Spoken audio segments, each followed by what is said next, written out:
I'm looking to get some help with like phone setting wise, I'm good, but DM setting wise, I'm terrible. Okay. When you say terrible, because obviously I can give you feedback on all facets, like in what way are you terrible? Uh, like outbound wise, I'm not really the best. Okay. Like I When you don't say I don't outbound, really is it have like a your initial message? I don't really have like a I'd say in general I just don't really have like a process I'm confident in following. So I'm just trying like a bunch of different things constantly. Right. I think, well, when it comes to DMs, like, because I used to do a bunch of like outreach on Facebook when I was working with Jeremy and stuff like that.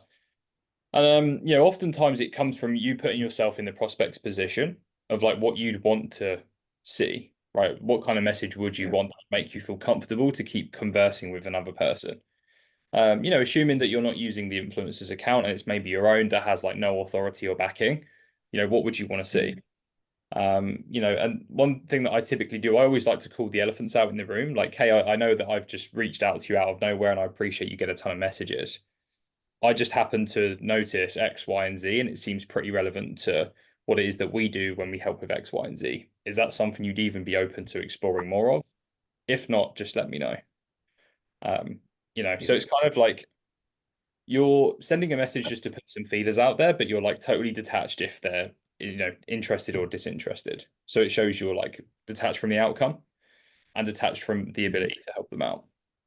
So that's when it comes to like outreach, something I want to focus on is what would I want to see from an outbound message and then just follow that accordingly. Um, Yeah. that's what I would do for that. But ultimately as well, like we've got a whole training on DM setting from Chris, myself. I am updating the trainings a bit more often in the Skool community. But I would recommend going through those repetitively, and then it's just going to help you to bring more effective questions when you come into the calls.